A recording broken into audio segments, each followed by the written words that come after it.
पुराने लखनऊ में ही हमारा सारा बचपन गुजरा है। तो जब आपने सीखना शुरू किया तो आपको क्या लगा? कई बार पूरी पूरी फर्दी हम खाल के ऊपर बना लेते थे। कारीगर के लिए एक चीज़ खासियत होती है, हर कारीगर में होती है, वो गलत काम होते हुए नहीं देख सकता। उल्टा सीधा जैसे ही बनेगा बनाएंगे, थोड़ी देर वो बर्दाश्त करते थे, उसके बाद वो कहते थे क्या बना रहे हो यार, तुम ऐसे नहीं बनता है ये। एक्टर कौन है फेवरेट? इस वक्त तो खैर नए में तो सलमान खान ही रहे हैं हमारे अच्छा। Favourite actor. और खाने का शौक? खाने का तो शौक रहता ही। तार निकालिए और उलझ जाता है तो दिल नहीं लगता है। और जैसे ही इसमें फर्दी बनाने लगता है इंसान, फिर दिल लगने लगता है।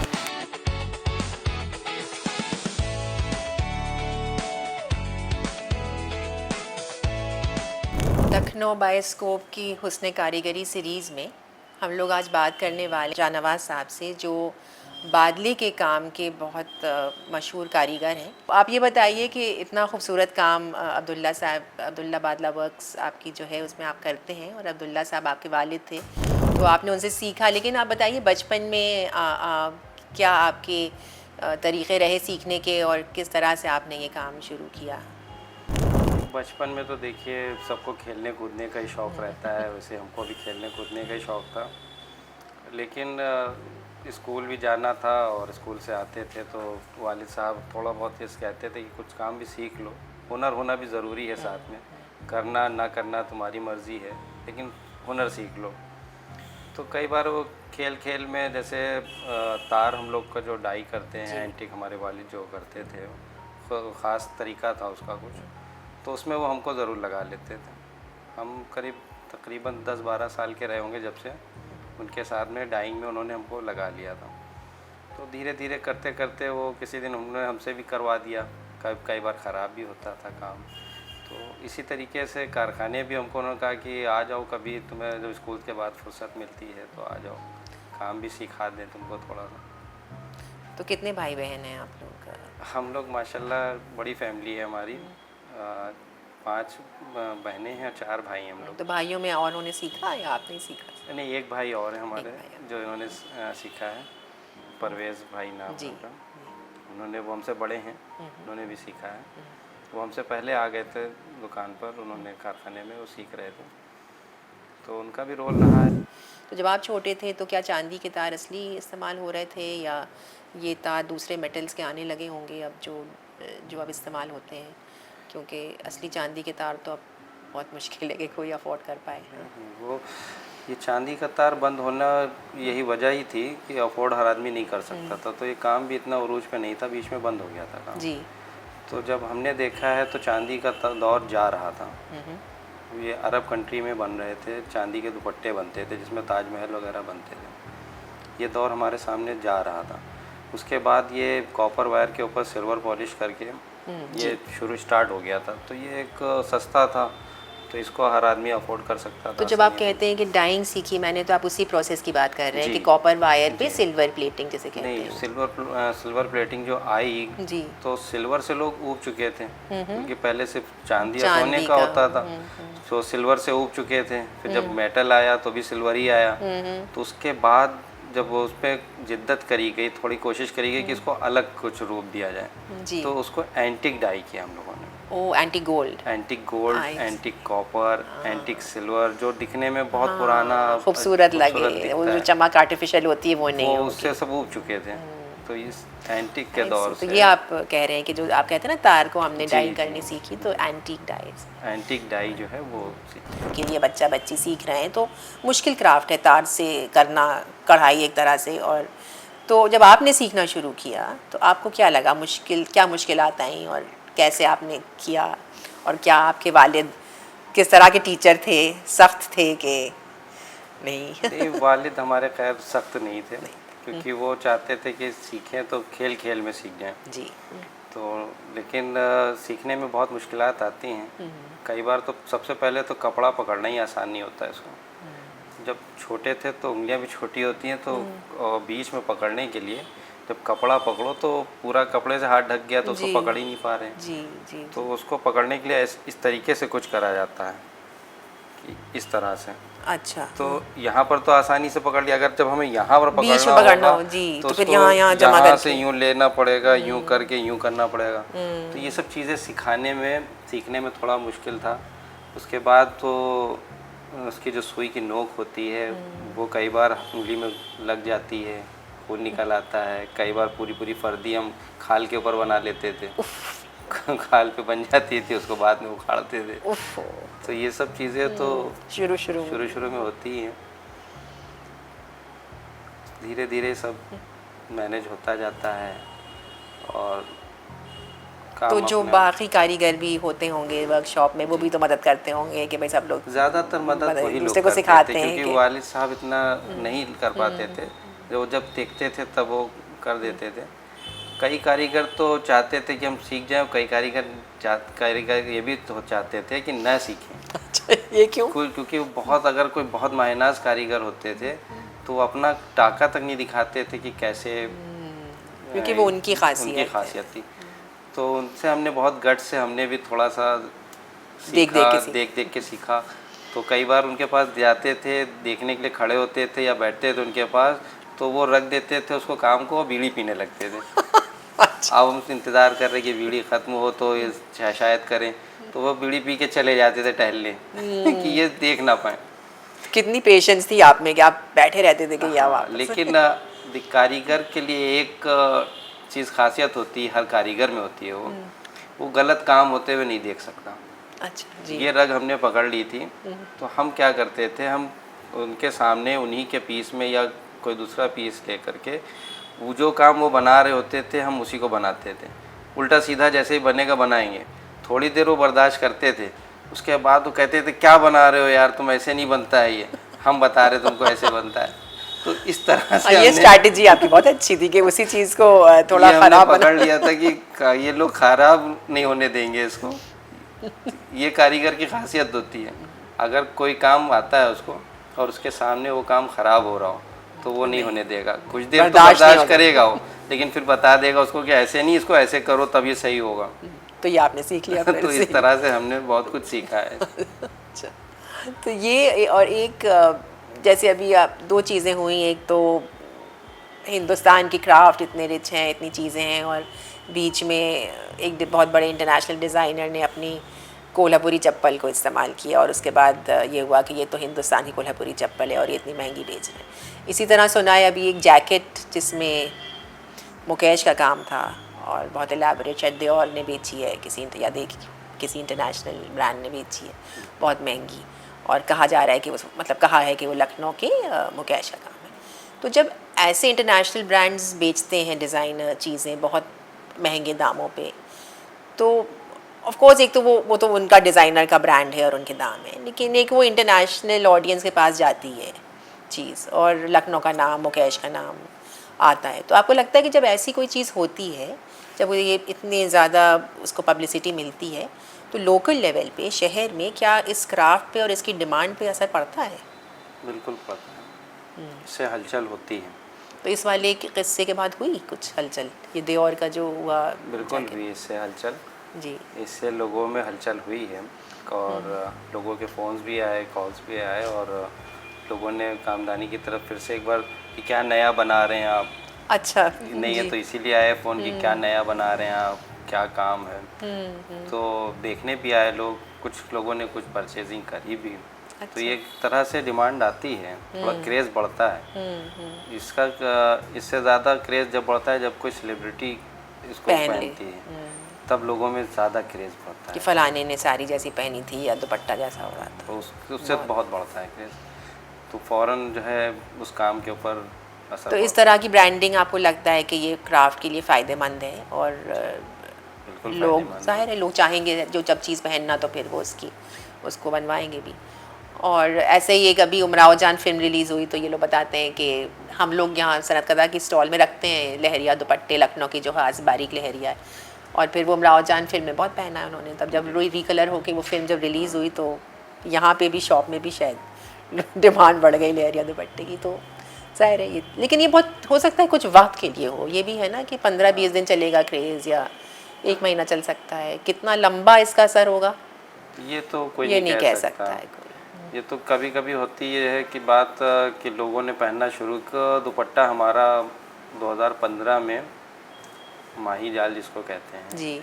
वो दुपट्टा एक डिज़ाइनर ने पहनाया था। सबसे पहले दीपावली में करीना कपूर को पहनाया था। उसके बाद उसका क्रेज़ बहुत बढ़ा और फिर शायद कोई हीरोइन, शायद ही कोई रह गई होगी जिसने ना पहना हो दुपट्टा। सारी हीरोइनों ने पहना, वही माही पुष्ट का वही माही डिज़ाइन। पुष्ट का दुपट्टा।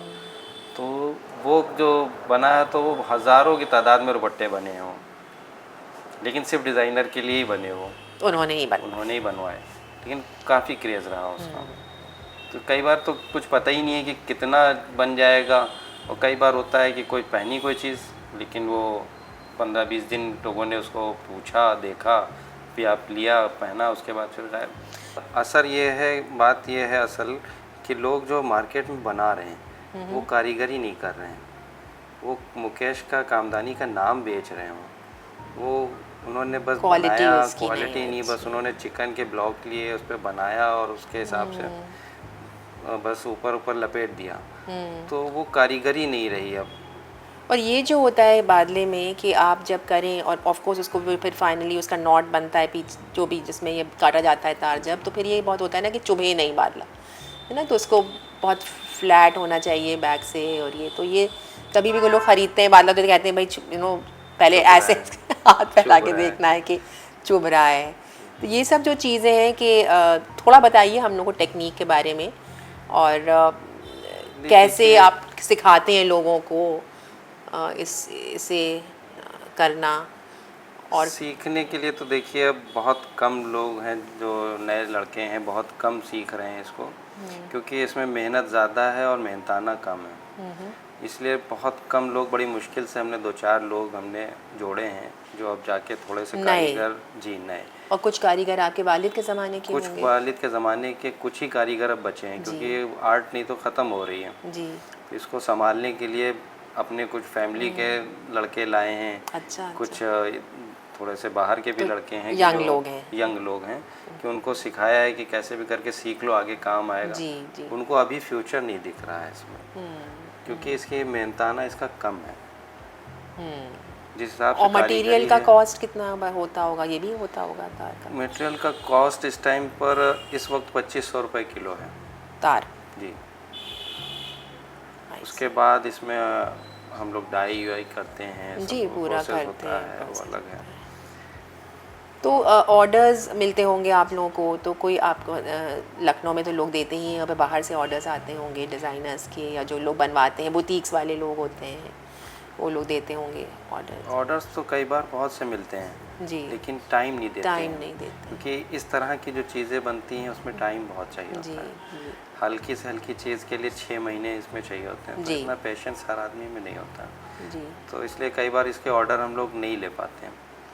जो फर्दी बनती है, टिक्की बनती है नॉर्मल, वो लेडीज़ बनाती हैं, वो ज़्यादा कारीगर हैं उसके, तो उसके ऑर्डर। तो ये जो बादले का काम है मुकेश का, आप तो अपने वर्कशॉप में करते हैं और आपके कारीगर हैं जो वर्कशॉप में करते हैं, लेकिन जो घरों में औरतें करती हैं, लड़कियां भी करती हैं काम, क्या आप भी कराते हैं उन लोगों से?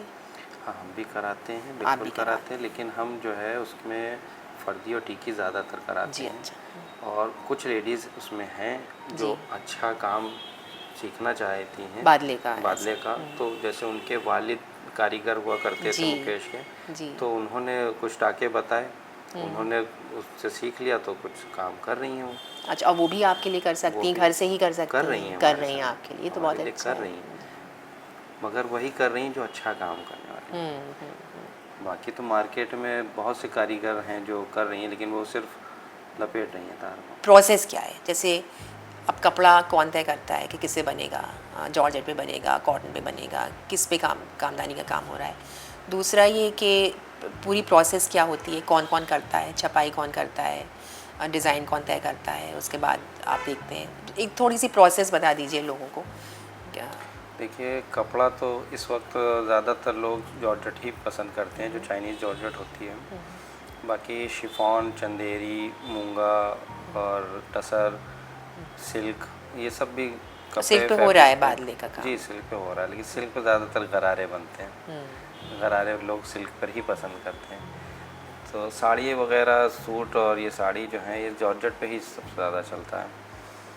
और इसमें फैब्रिक के बाद हम लोग करते ये हैं कि जैसे साड़ी बनाना है तो उसकी डिज़ाइनिंग क्या करना है हमको, बॉर्डर पल्ला बनाना है, जाल बनाना है या स्टाइल में कुछ करना है, तो ये तो हम लोग को खुद तय करना होता है। अगर किसी ने ऑर्डर दिया तो वो बताता है कि हमको ऐसे चाहिए कि एक बूटा कॉर्नर पे आ जाए, एक फ्रंट में आ जाए, या खाली नॉर्मली बॉर्डर पल्ला हो, तो उसको डिज़ाइन हम लोग को तय करना होता है, सिर्फ वो ढंग बताते हैं।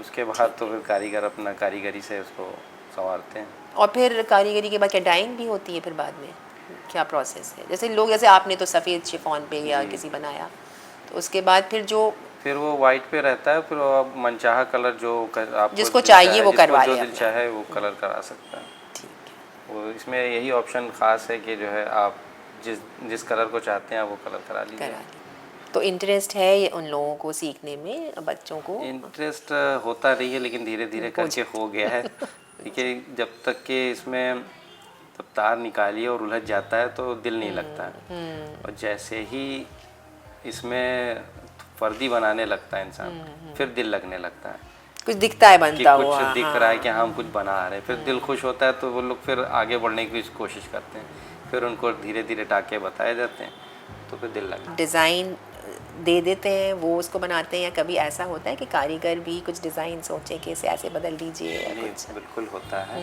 जो पुराने कारीगर हैं हमारे, हम उनसे कहते हैं कि हम साड़ी उनको कुछ भी खाली निशान लगा के दे देते हैं, उनसे कहते हैं कि इसमें कोई छोटी बूटी सेट कर दीजिए, आप अपनी मर्जी से सेट कर दीजिए, वो सेट कर देते वो हैं कर देते हैं। पुराने कारीगर। लेकिन जो नए हैं अभी उनमें इतना तजुर्बा नहीं है। हो जाएगा, उम्मीद हाँ, है। वो अपने भी हो जाएगा, खाली तो या पेंसिल कर- से नुक्ते लगा के दे देते हैं, बना देते हैं। डॉक्यूमेंटेशन कर रहे थे बादले के काम का, और आपके पास भी आए थे मैं और नूर आपा देखने काम, और फिर आपने पैनल बनाया था अब्दुल्ला साहब ने हम लोग के एग्जीबिशन के लिए, जिसमें सब बहुत तरह तरह के जो बादले के मोटिव्स हैं, जो कढ़ाई के तरीक़े हैं, वो सब। तो क्या आप लोग अपने पास सैम्पल्स रखते हैं पुराने डिज़ाइंस के? कोई मतलब कोई चीज़, पुराने रिकॉर्ड्स रखने का कोई तरीक़ा है? जैसे आपने पीसेस बनाए तो उनकी तस्वीरें, अब तो खैर तस्वीरें आसान है, मोबाइल से ले सकते हैं, लेकिन पुराने ज़माने में तो तस्वीरें थी नहीं, तो क्या कारीगर सैम्पल्स रखते थे? कुछ कारीगरों के पास शायद वो किताबें हों जिसमें वो ख़ास बूटियाँ या ख़ास मोटिव्स या ख़ास डिज़ाइन जो रखे उन्होंने अपने पास, ऐसा है कुछ लखनऊ में नहीं, कुछ मटीरियल? है, हमारे पास भी हैं कुछ ख़ास सैंपल जो हैं, वो जी। पुराने हैं मेरे पास। और कुछ ख़ास चीज़ें जो होती थी तो वो कैमरे से उसको फ़ोटो खींच खींचते करके थे। उसकी फ़ोटो निकालवा लेते थे। हाँ, तो ये तो बहुत ही अच्छी तो आर्काइव है। पहले करते थे। अब तो ये है कि अब जब काम करते हैं तो कुछ ना कुछ पीसेस होते ही हैं, साड़ी हो या सूट हो, जी। तो उसमें बना हुआ होता है तो वही सैम्पलिंग हो जाती है। और डिज़ाइन का क्या है? जैसे एक तो कुछ तो सेट डिज़ाइंस हैं, सेट मोटिव्स हैं, बूटियाँ हैं, तो कुछ है कि नए डिज़ाइन बनाना, डिज़ाइनिंग कौन करता है उनकी? देखिए, कामदानी के डिज़ाइनिंग तो हम लोग को खुद ही करना पड़ती है, डिज़ाइनर नहीं कर सकते, क्योंकि इसमें हमको सोचना है कहाँ पर क्या काम बनेगा। जी। जो बारीक काम लिख देते हैं डिज़ाइनर तो वो नहीं हो बन सकता पाता। है। तो कई बार डिज़ाइनर से खा के आते हैं तो हम कहते हैं ठीक है आप भेज दीजिए, आप एक ढंग भेज दीजिए, उसको सेट हम अपने हिसाब से कर लेंगे। तो सिर्फ उनका ढंग रहता है, बाकी उसमें डिज़ाइन कहाँ पे पत्ती लेना है हमें, कहाँ पे सलेमी लेना है, कहाँ पर क्या टेक्निक से यूज़ करना है, उसको हम लोग चेंज करते हैं।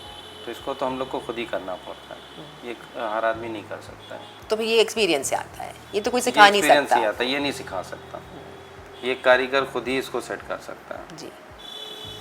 तो आपके और क्या शौक़ हैं इसके अलावा? अब तो सब शौक ख़त्म हो गए हैं। अच्छा, नहीं तो क्या अब शौक़ तो थे? पहले शौक तो बहुत कुछ था, खैर मूवी देखना, कैरम खेलना। कौन फेवरेट एक्टर हैं आपके? Actor, actress? एक्टर कौन है फेवरेट? इस वक्त तो खैर नए में तो सलमान खान ही रहे हैं हमारे अच्छा। Favourite actor. और पहले तो पुरानी फिल्में भी सब देखी हैं हमने, उसमें तो कौन वालिद थे? के साथ भी देखते थे। तो अच्छा, वालिद को शौक़ था आपके देखने का, वालिद को भी अब्दुल्ला साहब देखने का को? शौक था, उन्हीं के साथ ही देखते थे पहले, अच्छा। तो उन्हीं से हम शौक हमें भी लग गया। तो कई बार हमें दिन में टाइम नहीं मिलता तो नाइट शो देखने जाते थे। उनके कौन थे फेवरेट? उनके दिलीप कुमार दिलीप थे। का, हमें लग रहा था उस जनरेशन के फेवरेट एक्टर दिलीप को। अच्छा, और फिल्में आप देखते थे? और अब क्या हैं आप, क्या अब तो सिर्फ काम ही रह गया है, अब तो कुछ ये और फुर्सत खाने का नहीं शौक मिलती है। खाने का तो शौक रहता ही है भाई, लखनऊ में है तो साल हर लखनऊ वाले को खाने का शौक तो ज़रूर होगा। तो क्या यही क्या सब। कहाँ आप खाते हैं, मतलब अगर आपको घर के अलावा कहीं घर के खाना अलावा हो? खाते हैं तो देखिए सभी कुछ पसंद है। बिरयानी तो सबसे ख़ास यहाँ लखनऊ की बिरयानी है। जी बिरयानी यहाँ से अच्छी कहीं नहीं मिलती है। और बाकी कुलचे नहारी है या कबाब पराठे सर्दियों में तो हैं, बहुत ये सब तो अच्छे पूरा लगता पूरा है। पुराने लखनऊ का पूरा मज़ा। पुराने लखनऊ का मज़ा लिया। जब दिल चाहा अपने गए, दोस्तों को इकट्ठा किया कि चलो भाई आज कुछ खाते हैं चल के। अरे वाह बस वहाँ नारी कुलचे खाना हुई तो सुबह सुबह चले गए, जी सुबह सुबह कुलचे नहारी खा ली। बिरयानी का दिल चाहा तो बिरयानी शाम को खा ली या दिन में खा ली। इस तरीके से सब सारी गलियाँ और सब यही सब घूमते रहते थे हम लोग बचपन में। अब दौर मोबाइलों का है, हम लोग के दौर में मोबाइल तो था नहीं, तो हम लोग खेलते रहते थे। पढ़ना है खेलना है बस यही काम था। पहले ये था कभी कबड्डी खेल रहे हैं, कभी मैच खेलने चले गए, कभी गुल्ली डंडा खेलने चले गए। और शाम को अपने सब दोस्तों ने अपनी साइकिल निकाली, साइकिल से रेस कर रहे हैं। तो यही सब एंजॉय में यही तो सब कौन हम से लोग मोहल्ले करते में थे। थे आप लोग? हम यासीनगंज यासीनगंज। थे जी। हमारा जो मोहल्ला है उसका नाम तो अभी भी आप यासीनगंज वहीं है। हैं अभी भी वहीं यासीनगंज? हैं। उस एरिया में भी हमारी कई पुश्तें गुजर गई। जी पुश्तैनी घर है हमारा, ख़ास लखनऊ के ही हम लोग हैं। तो उस घर से और उस एरिया से बहुत सी यादें जुड़ी हुई हैं कि हर इंसान जानता है, हर इंसान से सलाम दुआ है, बचपन गुजरा है साथ में तो सबसे दोस्ती है। ठीक है, सब घूमते थे। और घूमने की जगहों में देखें तो देखिए पहले इतनी पार्क वगैरह नहीं होती थी, तो हम लोग ज़्यादा हुआ तो बड़े इमाम बाड़े आ गए, थोड़ा घूमा फिरा, एंजॉय किया। यही सब ऐसे ही मॉन्यूमेंट वगैरह घूम घाम करके चले गए। और कोई पार्क वगैरह इतनी ज़्यादा फेमस नहीं थी। एक आध पार्क थी तो कभी कदार चले गए तो चले गए, नहीं तो मूवी देखने चले गए। बस ये सब चलता था। वो भी जैसे हम पेट्रनेज कहते हैं कि पेट्रन्स जो थे, जो आप लोगों से बनवाते थे, जो फैमिलीज़ थी, क्या वो लोग भी अब कोई नए वजह की चीज़ें ज़्यादा पसंद करने लगे हैं, या आपको लगता है कि बादले की कदर है वैसे ही अभी भी उस काम की और लोग बनवाते हैं? नहीं, वो तो नहीं है, क्योंकि जो पहले जनरेशन में था वो अब नहीं है। इस वक्त के साथ साथ लोगों में चेंजेस आते हैं। कई लोग ऐसे हैं हमारे जो चौक के हैं, जो बहुत पुरानी पीढ़ी दर पीढ़ी काम चल रहा है उनसे। बीच में जैसे अगर कामदानी बंद भी हो गया था तो उनसे चिकन का काम का चलता रहा। अच्छा, तो आप तो लोग चिकन ताल्लुक का नहीं काम टूटा। आप लोग करते थे चिकन का काम भी? चिकन का भी होता था, तो ताल्लुक नहीं टूटा उनसे, वो जुड़े रहे हमेशा। आज भी होता है उनसे। तो आप लोग चिकन का काम करते हैं या सिर्फ मुकेश? नहीं, चिकन करते हैं लेकिन तो कंबाइन करके दोनों जी। चीज़ों को मिला के। क्योंकि बीच में क्रेज़ ये भी आया था कि चिकन और मुकेश का क्रेज़ बहुत आया था। तो चिकन के भी सेंटर वगैरह हम लोगों जी, ने अपने, क्योंकि ये भी पुश्तैनी काम है एक तरह से, लेकिन बीच में हम लोगों ने सिर्फ मुकेश पे ही सारा फोकस किया। चिकन जिसमें हम लोग चिकन और मुकेश को ऐड करते हैं तो उसमें पहले चिकन बनाते हैं, उसमें मुकेश के लिए हम काम छोड़ देते हैं, कामदानी के लिए काम छोड़ देते हैं कि हम यहाँ पर कामदानी सेट करेंगे। पहले से ही उसको सेट कर लेते हैं कि हमें कहाँ पर कामदानी करनी है, कहाँ पर चिकन करनी है। क्या लगता है आपको कि किस तरह से चीज़ें थोड़ी बहुत बदली जा सकती हैं? जो बीच के लोग होते हैं तो वो प्रॉफिट, वो मार्जिन अच्छा रखते हैं, उसके बाद डिज़ाइनर तक जाते जाते वो चीज़ जाहिर है कि महंगी हो जाती है भाई, ये होगा। और डिज़ाइनर उसको अपने लेवल पे बेचते हैं, वो भी अपने सबके है।